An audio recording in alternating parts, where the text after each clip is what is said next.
In this video, you'll learn about lump sum investing versus that of dollar cost averaging, and what I've done and how I've invested my money in the last few weeks using lump sum investing. So it's that time of the week again. It's a Saturday, sun's out, surprisingly this week. The stock markets have ceased for trading, which means another dividend free trade growth portfolio.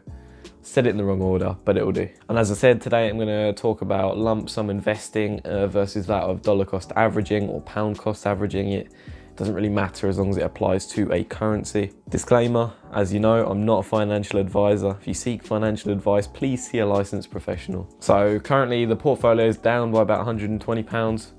I don't really mind. Just means more buying opportunities for me. You will have noticed that the overall portfolio amount is about 150% more than it was last time, and that is because I've added the lump sum, which I'll talk about in a bit. So yeah, the portfolio is down. Recently Shell cut their dividend. That's impacting the overall market as well as the energy sector.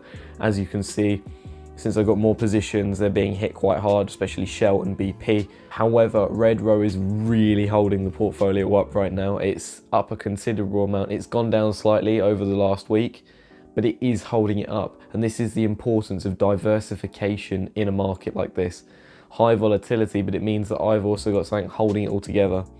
However, with lower prices means I can buy stuff at better value, and I will continue to do so. I've also decided that I'm going to increase my allocation and overexpose myself to energy whilst I see the value is good.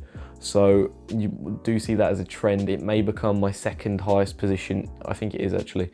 It will become one of my highest positions. I don't know if it'll be higher than financial, but it certainly will have a significant bump up in the coming days. And you will notice that I've got now 14 positions available. Obviously, I've still got Carnival Cruises. I'm still, no pun intended, but waiting for the right boat to sail on there.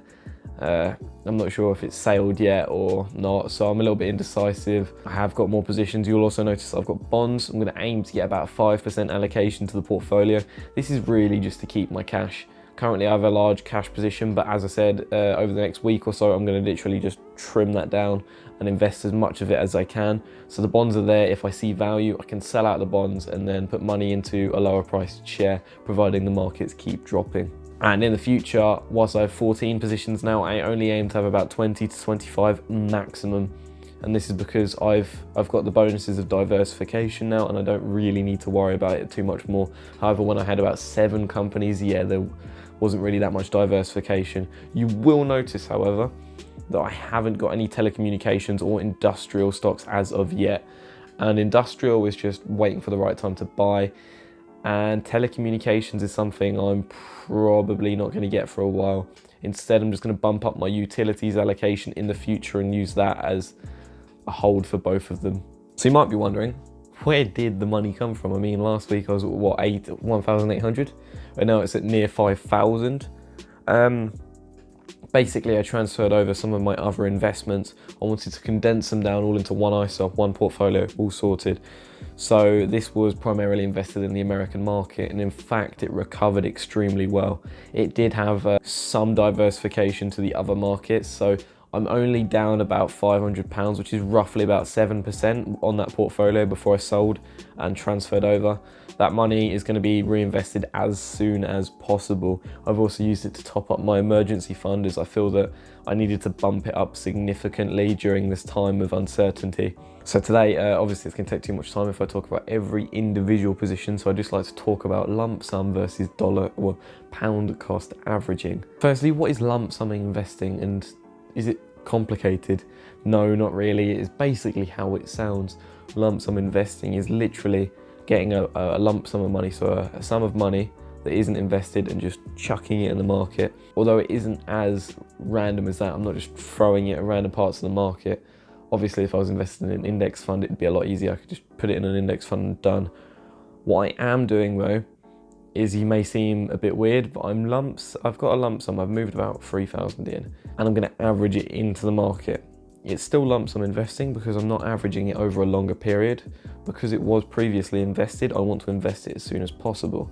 So last week and this coming up week, I'm going to put the rest of that money in. So I haven't just put it all in one day at one price. I'm slowly easing it in, but not over too long of a period. But typically over the long term, it does outperform cost averaging. However, there's a lot more risk tolerance involved in it.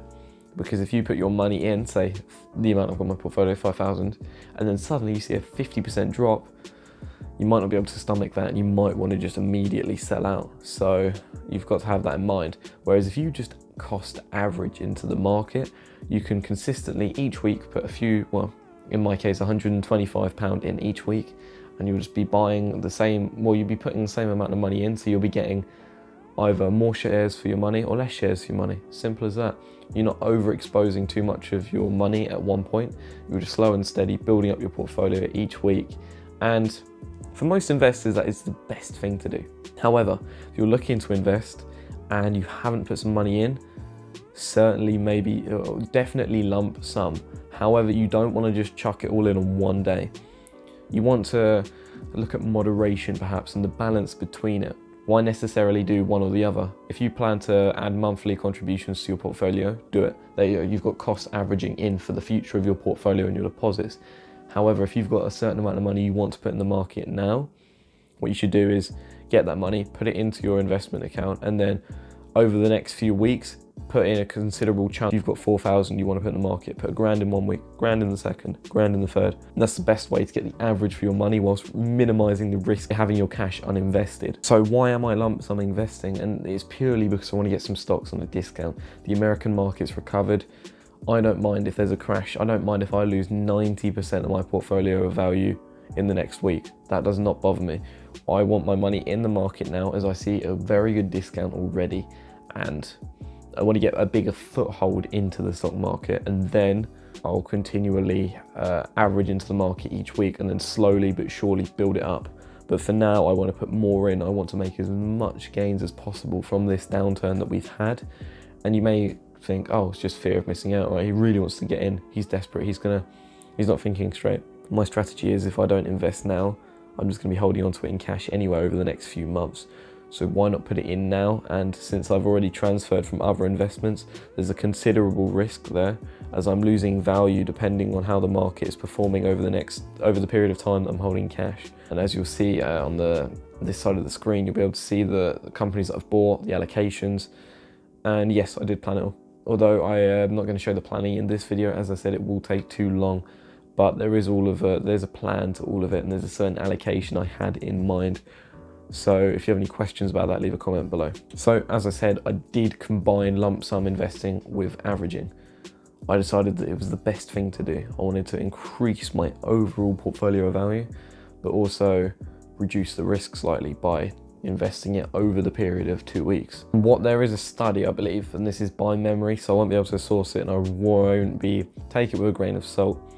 I believe Vanguard did it, and it was comparing dollar cost averaging to lump sum investing.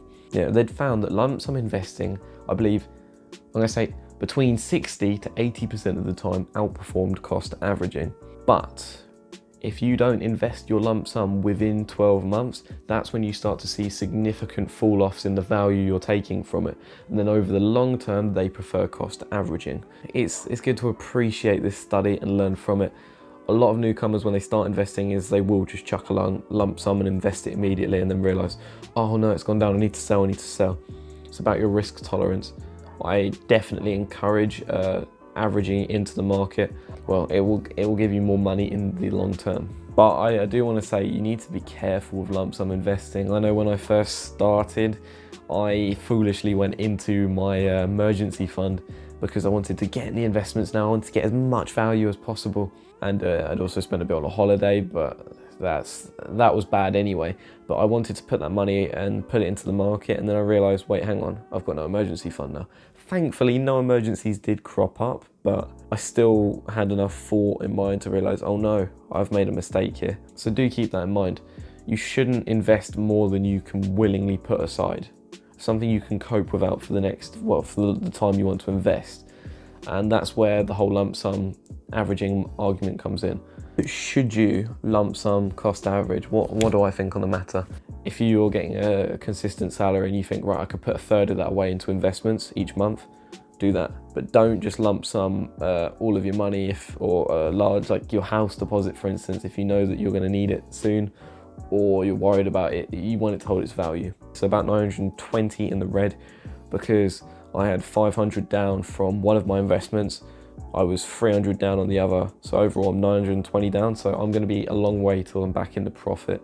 However, let's not look at the negatives and let's look for what the next week can bring. And in the next few days, you're going to be seeing a video on how I research my companies, and you'll see a little bit more onto the insights of my portfolio like that. So thank you for watching. I'm Osborne Foreman. Have a good night.